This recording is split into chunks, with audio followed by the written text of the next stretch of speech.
तो हेलो दोस्तों, मैं एक और IMP question class 10th math का लेकर आ चुका हूं। और ये बहुत इजी क्वेश्चन है, लेकिन हर वर्ष आता है और इस वर्ष 2026 में भी मुझे विश्वास है कि पक्का आएगा। और आप एक बार इसको समझ लेंगे तो दोबारा ये सवाल आपसे ऐसा नहीं है कि नहीं लगेगा। एक बार समझ लीजिए और आपसे लग जाएगा।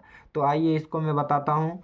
यहाँ पर दिया हुआ है द्विघात समीकरण 3x² प्लस प्लस 5x+3 बराबर 0 के मूल्य हैं। वास्तविक हैं, वास्तविक तथा बराबर हैं, वास्तविक नहीं है, वास्तविक तथा भिन्न है। तो वास्तविक तथा भिन्न ऐसा कुछ होता ही नहीं है, लेकिन वास्तविक नहीं। अगर हमारा आंसर माइनस में आता है, जैसे कि -1, -4, -6, अगर हमारा आंसर माइनस में आएगा तो वास्तविक वो नहीं, ये इस पे टिक टिक लगा देंगे।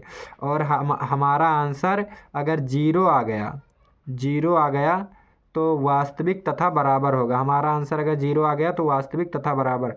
और अगर हमारा आंसर जैसे 1 प्लस का 1, जैसे 2, ये प्लस का 2, प्लस का 3, प्लस का 4 या कुछ भी आ जाए प्लस में आ जाएगा तो वो वास्तविक रहेगा। तो आइए इसका एक सूत्र विवित्तर का होता है। तो विवित्तर का सूत्र होता है D बराबर B² माइनस 4AC।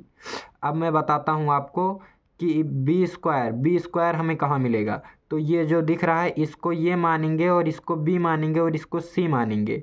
तो ये हमको 5, ये B है और ये जो 3 है ये A है और ये जो 3 है वो C है।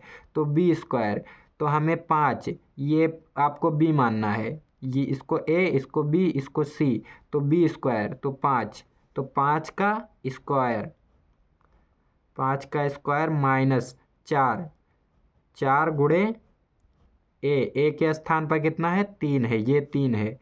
तो 3 गुणे C कितना है, C हमें दिया हुआ है 3, तो 3। अब 5 का स्क्वायर मतलब आप लोग अगर नहीं जानते हैं तो मैं बता देता हूँ कि 5 का गुणा 2 बार, 5 25।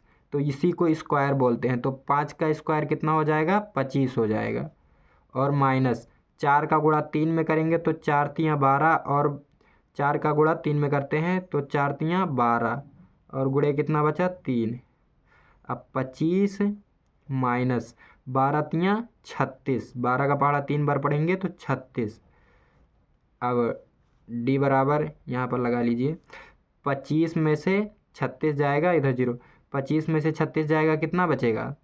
तो इधर आपको घटाना नहीं आ रहा है तो इधर आकर घटा लेंगे। लेकिन आपको यहाँ पर ये ध्यान में रखना है कि जिसके इधर माइनस रहेगा, जिसके इधर चिन्ह रहेगा, जैसे संख्या ये 36 बड़ी है तो इसका चिन्ह माइनस में है, तो हमारा आंसर माइनस में आएगा। अगर ये इधर बड़ी रहती, जैसे यहाँ पर 36 है तो ये माइनस का चिन्ह है तो माइनस लगेगा। जैसे आपको मैं समझा दूंगा, जैसे अभी घटा लेते हैं 36 माइनस 25, तो 6 में से 5 गया 1, 3 में से 2 गया 1, तो हमारा 11 आया। लेकिन ये जो हमारा 36 संख्या बड़ी है और माइनस का चिन्ह इसी के साइड है, तो हमारा आंसर माइनस में आएगा। जो संख्या बड़ी रहता है उसी का चिन्ह ही लेते हैं।